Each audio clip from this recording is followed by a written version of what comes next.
What's up, fellow pilots? So I made a control setup video a while back, and I thought I'd make a part two for those of you that use that video to set up your own controls, so hopefully this also comes in handy for you guys.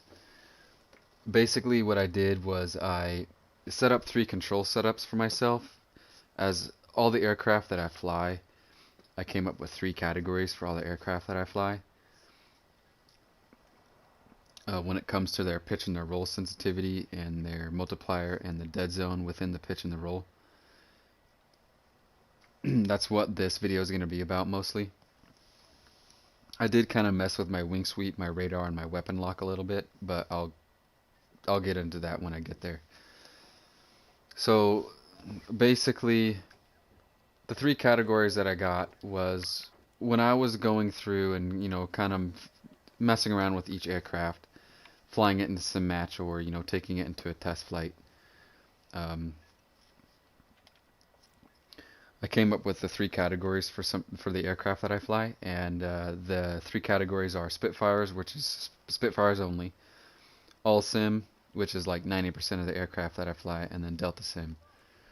So with Spitfire Sim, when I first started grinding on War Thunder, when I first started playing War Thunder, I first started grinding the American aviation tree, the Japanese aviation tree, the French aviation tree, and the British aviation tree. And when I got to Spitfires, I had a problem with uh, when I would pull on the stick. No, seemingly, no matter how hard I pulled on the stick, I would always go into a flat spin. Especially if I was in a combat situation, something would pull up on my 6, or I'd merge with something and I'd try to get nose on quick, or try to defeat their shot or whatever. I would just go into flat spin, and it really made me sad because I'm a big fan of Spitfires in real life, so I kind of gave up on it. Well, after studying for on the War Thunder forums and watching some other YouTube videos and of players that also fly on War Thunder, and also some other flight sims as well, talking about why Spitfires perform the way they do.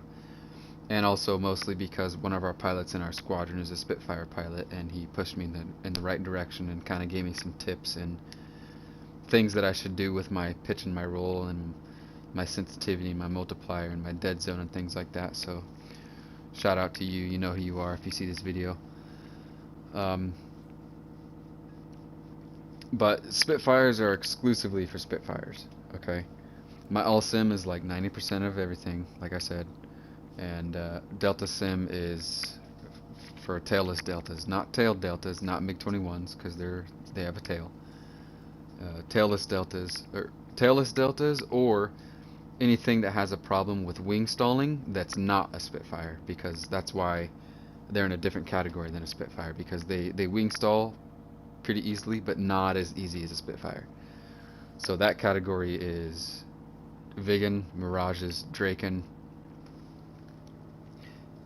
Yak series like Yak 1s, Yak 3s, Yak 7, um, LA5, LA7, LA9, Bearcats, the Airacobra, King Cobra series, P-39s, P-63s, MiG-15, MiG-17, MiG-19, and also the Super Corsair.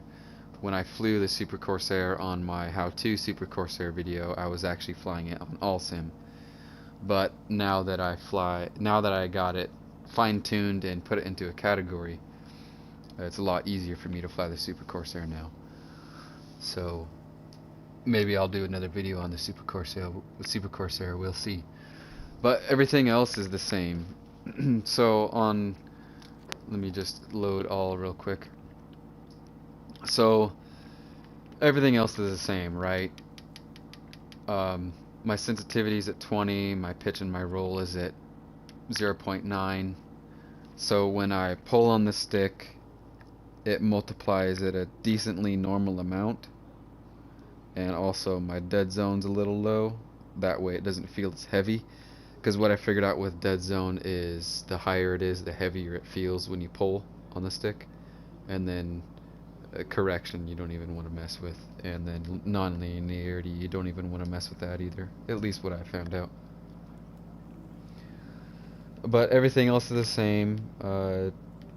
Toggle control mode, if I'm going to be in a realistic match, which I'm rarely ever in, I can, switch between modes, switch between simplified, realistic, or full real. Toggle SAS, that's only a sim thing. When I click on realistic, auto trim comes up and SAS mode goes away, because SAS mode is only a simulator mode thing. But everything else is the same, right? The only differences between those three categories I talked about is the pitch and the roll and their sensitivities, and then the dead zone and the multipliers. That's the only differences, really. But everything else is the same, right? Like thrust vector for Harriers is the same, or things with vertical takeoff landing capabilities. Ignite boosters is the same. Going into wing sweep, I finally binded my wing sweep. Getting to Russian top tier slowly, so I finally binded it, and then once I get there, I'll see if it works. Hopefully it does. I'm pretty sure the way I have it set, it will work. Once I get to the MiG-23 or the Su-17, or hey, maybe they'll add the F-14 soon. Maybe. Whoops. Everything is the same, right? Toggle air brake, I did bind thrust reversal. Gears the same, drag chutes the same. I binded my left brake and my right brake. Basically, when I go to land, I'm at 0% already, so I just L2, L3 and R3. Left brake is L3, R3 is right brake, or hit them at the same time for him to do it. Guns the same. My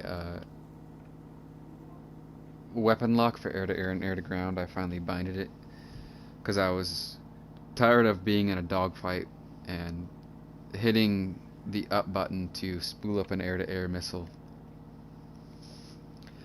And when I would spool up that missile to fire it, it would cool off on its own. So when I had the opportunity to fire it, when I had good tone, it would cool off on its own, and I was tired of it. So I binded it so I can warm it up and cool it off on my own. So I don't even have to worry about missing an opportunity to fire the missile, because it cools off on its own. I can do it myself. So when I'm on something 6 or whatever, I can warm it up myself. If I got good tone, it'll growl at me. I'll fire it, rather than warming it up with the up button and then not getting good tone, and then finally getting good tone and me about to fire it, and then all of a sudden it cools off. Whatever. I was tired of it, so I just binded it manually so I can mess with it myself. Basically everything's the same. Countermeasure's the same. My radar, though, I did mess with that as well. I finally binded my radar 1 through 8. It on the first video, if you've seen it, it was 1 through 4, but I binded it with everything because there's infrared search track. The F-8E has it, and a couple other planes, I believe. And then pulse Doppler also. The Viggen, the F8 or the F4 EJ Kai Phantom 2 has it, and the MiG-23s also have it as well. The pulse Doppler mode. Oh, and the British Phantoms too. So I binded that. But everything else is the same. Looking around is the same. Manual engine control, trimming, all that stuff's the same, right? That's the only difference. So what I did with my pitch and my roll on my other bindings, let me go ahead and load Spitfire here. So like I said, on my roll and my sensitivity, my pitch and my roll sensitivity on my all setup is at 20, but on here I turned it to 30 for my Spitfires, and the reason why I did that was I turned down my multiplier, and then I turned up my dead zone, and then I also, because I did that, turning up your dead zone, like I said, makes it feel a little heavy when you pull on the stick. And then I also turned down my multiplier, that way when I'm pulling on the stick it doesn't keep multiplying it. But I turned up my sensitivity. And the reason why I did that is because of the videos that I watched on, the videos that I watched on YouTube and some of the forums that I was reading about talked about how the Spitfire performs the way it does because of the wing shape and the flight stick. In real life, in the Spitfire is like 33 inches or something like that. So that's basically what it talks about, is you want to turn up dead zone, or turn down multiplier, or turn up sensitivity, or do all that stuff. So that's what I did. So it helped me with Spitfires a lot, and I really appreciate it, because now I can fly Spitfires at least decently and not get wrecked or crash. So that's what I did with my Spitfires. With my Delta setup, it's halfway in between my all-sim setup and my Spitfire setup.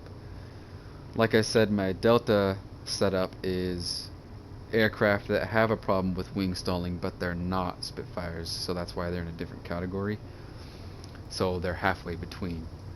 So my roll and my pitch sensitivity is at 25%, and then also my pitch and roll, my dead zone is halfway between. My dead zone is right here, right on my all, and then on my Spitfires it's like right here. Okay, so it's about half. And then my multiplier on my Spitfire is at 0.7, and then on my all it's at 0.9.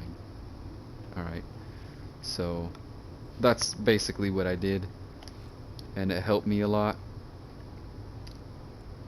So, but yeah, that's basically it. You wanna, if you're gonna get, especially if you're gonna get into sim, you wanna bind everything that you can. Like I said in the first video, that makes you fast. You want everything. You want everything on your controller or on your flight stick to be fast. So like your, shooting your gun, looking around, things like that. Controlling your plane, your throttle. You want all that on your throttle and your flight stick, right? You want all that stuff. Your radar and everything, that can be on your keyboard. Your trim can be on your keyboard.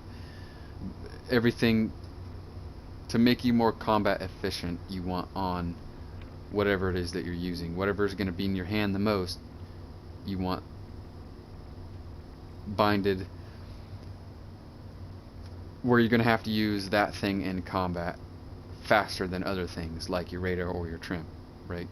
So, well, I hope this video was helpful for you guys, and I'll see you in the next one.